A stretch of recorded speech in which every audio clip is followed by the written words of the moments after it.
There's big birds on the roof.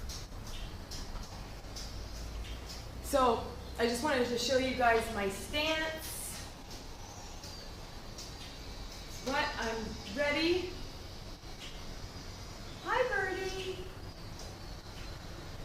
He's looking at me.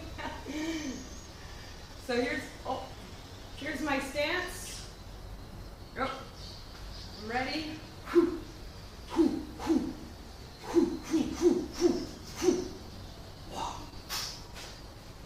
Anyone see my Karate Kid? One more time. One more time. Holy shit. So anyways, just trying to get all hyped and ready for the violence that I'm supposed to take part in. Yesterday I spent a couple hours at the police station because I had a little incident again.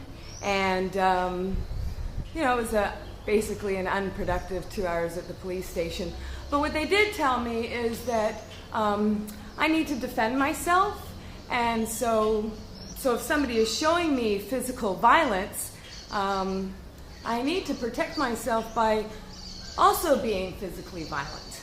And this is kind of weird because I don't agree with physical violence. So it's illegal. It's a problem, right? And so the solution that the police say is, you must take care of yourself and be physically violent back when she shows it to you. So this is a person who is mentally insane and lives in this town, and she defecates in the street, she shits in the street, and she bathes in the street, so she takes all of her clothes off, and I friended her. Years ago, I knew she was schizophrenic, and I gave her clothes, and I was nice to her, friendly to her, and when I finished building my house, I actually invited her over, and she loves Sade, and the woman absolutely transforms. She becomes this other person when she hears Sade. So I loved to see that transformation in her and to see her be healthy. We would share some food and stuff. So being in a big city, I was aware of different mental problems and mental handicaps that people have. And being in this small town, people just ignore it. And there's been some threads on Facebook about this woman in this town, and people have called her racist names, sexist names, every horrible name in the book has been thrown at this woman. They've talked about taking her up into the mountains and leaving her there and breaking her legs and torturing her and having her suffer. So I just think it would be nice to have her around some professionals, maybe taking some medication, and in a safe environment for herself. She sleeps on the beach, and she professes that she's a prostitute, although she's just a mess, so physically and mentally, so there's no business. She begs and she threatens and does different things in order to get by. So, as I said, we used to be friends, and one of these times, this one guy used to make videotapes of her and put them up so everybody could laugh at her, and this just wasn't helping the situation at all that she's in. So, there's this ongoing saga and history with me and this woman, because I would always stick up for her, and I'm the only person, one of few, who sort of embraced her as a human being in this town. So in any event, one time when they were talking about taking her up in the mountains, I got worried, and the one other person that I know that looks out for her, I went to her in the morning and said, you know, what can we do to help her off the street, because this woman actually paid for a room for her for a little while, so that was nice, and she could afford that, and that was really, I would do it if I could, for sure. So no longer, I think she actually got hit by a car because she was sleeping in the middle of the street, so she was missing for 3 months and in the hospital, and they were giving her meds, and she was doing a lot better.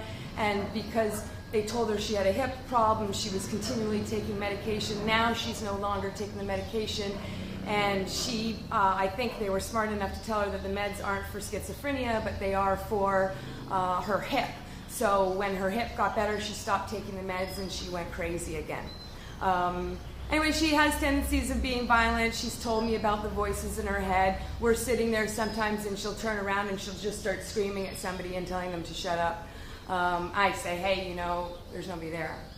And she's like, I know, but I hear it. So very sad and difficult situation. I watch on YouTube some people I'm subscribed to that call themselves mental health people, and I guess it's more like anxiety. It's like, oh, everyone's got anxiety. You know, I'm feeling uncomfortable in a room full of people I don't know. Like, there are some and there are others, you know, but mental health is a different story. So she's, you know, dangerous to herself because she doesn't take care of herself. She doesn't bathe properly. She doesn't, she's not taking care of herself. And she's also a threat to other people. Sanitary reasons, you know, taking a shit in the middle of the street, and this violent things that have been coming up. So she comes up to me now because I don't want to be her friend. It's a little too volatile and dangerous. She's too unpredictable for it to be safe for me anymore. So she's angry. So when I ignore her on the street, she becomes more enraged at me ignoring her. So she's trying to veer for my attention, and in that she's coming up to me when I'm in the fruit store and she starts to hit the back of my head. On the street, she yells that she wants to kill me. She throws baseball-sized rocks at me. Yesterday, one came hurling toward my bike, and if it hit my spokes, that would have been a bit of a problem in traffic, too. It's a little dangerous. So, but I stopped it from hitting my head, and it hit my hand, and I have a little tiny mark there. But it hurt, and it was shocking, and it was scary to know that if that would have hit my head, I could have had a concussion, I would have fallen down in the middle of the street, cars would have been going by, she would have ran over to me and continued because she was so excited to, she's very keen on beating me up. I made a post last night on Facebook, you know, explaining the situation a little bit. Most people in this town know all about her, and a little bit about my story and my history with her.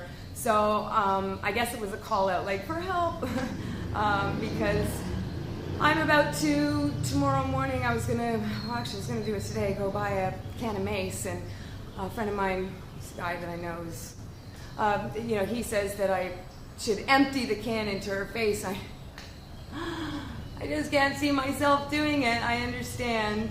He said that he saw her in a car, but he had his kids in the car, and he said, you know, I'd have no problem hitting her. And I was like, thank you? I mean, no, not thank you. That's terrifying. The whole thing is terrifying. I don't want to be threatened. I don't want to hurt her. I don't want other people to get hurt. Anyway, so this morning, one of the guys from this saga from the very beginning, who was trying to post these funny pictures of her to make a big joke of her so everybody could call her names and laugh at her on Facebook, he actually called out to me and said that this morning he saw her on the street, and he went up to her and he's like, Sharon, like, what's your problem with the land? Why don't you just leave her alone? What is it going to take for you to leave her alone? So she's like, $20. So he gives her 10 mil, and he's like, are you sure you're not going to talk to her? You're just going to ignore her? She's like, yep. And then she explained how she needed money for this other thing.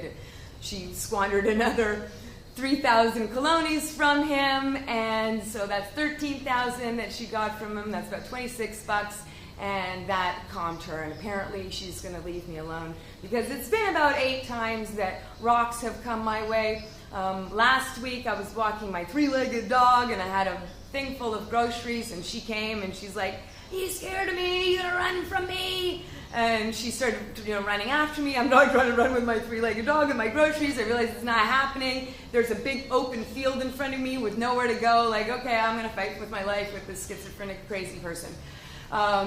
And I don't want my dog to let go of her and her run the street and get hit. Like, there's just too many variables, problems, and I can't afford to go to the hospital and to miss work, and this is just not working out for me to defend myself. I'm actually getting hurt. Like, I don't want to get hurt. I don't care about her enough. I don't have enough rage to physically hurt her.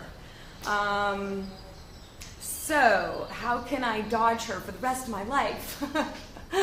This is a good question about government. Big government, small government. A lot of people like the idea of small government, and I kind of like that too, but I guess you have to really consider exactly what it is you're talking about specifically, because there needs to be health and social things in place in order for a society to be safe. The cops won't do anything because they say it's not their jurisdiction because she's crazy. So they can't put her in jail because she's mentally imbalanced, apparently. And they have to do this investigation, even though in this town, every single cop has seen her shit in the middle of the street and bathe in the middle of the street. They do nothing. There's no investigation that needs to happen. Everybody knows what this woman does, but they leave her because she's crazy, and the cops have apparently no jurisdiction. And I guess in 15 years, nobody in the municipality has taken the initiative to say, hey, there's this woman on the street that everybody knows because she's made herself famous, and maybe somebody can take the initiative to say, let's do something for this woman and for this town and get her off the street. But those things don't happen in this place. It's just a totally different mentality. So I'm just hearing this backwards logic from the cops saying, you know, there's nothing. I said, well, when a crazy person becomes a threat to themselves or to society, usually it's like a violent act, a burning of a house or an attack of somebody or close suicide or something happens, so the police have to get involved because they're usually the first ones on scene, something like this, and then they can determine whether it's a hospital or the jail that they need to go to. But it seems as if in this country, they're like, oh, well, she's crazy, so we just can't do anything about this at all. We're really sorry. You should take it up with a violent act, and hopefully that interaction will stop. It's kind of like it's a monopoly with the electric company. There's only one in this country that they supply all the electricity. And if you go to a teller and you say, you know, here's my old bill, can you please pay the new month on this? And she types in the wrong number. And then she takes your number, your money, and you pay, and then they turn your electricity off. And then so you go to the electricity place and you say, you go to East Bay and you say, you guys turn my electricity off, and you know, please turn it back, here's my receipt, I paid. And they look at the receipt and they scrutinize it and they say, oh no, it's a different number that's on here. And you say, well, I gave the woman this and they paid a different number, I guess. And they say, oh, well, there's nothing that we can do, lucky for that person. And they say, well, you know, can you take the money off that account and put it onto my account because I'm the one that paid this? And they said, no, if you want your money back, you're going to have to go to your neighbor, the person of that account, and ask them for the money. So I could see how this could be like a major problem between neighbors and cause rifts and stuff. Yeah. So it's just a little backwards in a lot of respects, but it was a little scary for me. I don't really have any rights here, obviously, and I think that even, you know, the girls that are Tika and they say, yeah, like I know a Colombian for 10,000 colones that will break her legs. Like that's how you have to deal with it in this town.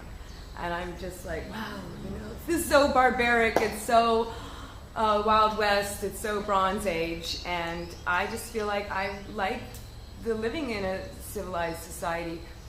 Every man for himself, and I goes, whoa, whoa. I'm like, spend all my time like, yeah, doing my kicks. Come on, motherfucker. Come on, motherfucker. No,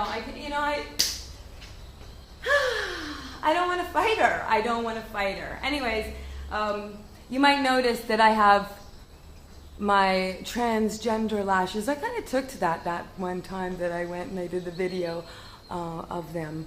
And I kind of said, I dig this. So she did a botched job yesterday and put a bunch of glue, black glue, on my eye up here and said, hold on, and put the lash on, and it didn't do whatever she wanted it to do, and she took it off, and she did something else to the lash. In the meantime, the black glue dripped down into my bottom lid, and I blinked. The next thing I know, my whole lid is shut together with this gummy latexy glue, so you're smearing this black goopy stuff off. It was a real mess. So this one peeled off beautifully after a night of crying last night about the Sharon incident, and this one I can't get off. It's cemented on there. So it kind of looks like I have a black eye. I'm like, yeah, Sharon gave me a black eye. So anyways, that is my story for today. I wanted, really, it would be interesting to talk about, you know, where government is good. And I think that even though there's this whole Obama thing in healthcare, I think that pretty much the majority of the Americans are very interested in everybody having healthcare. We don't want a bunch of sick, crazy people walking around and dying and killing people on the streets because they're not being cared for. So, interesting. Mental health. You gotta have your wits about you. Bye!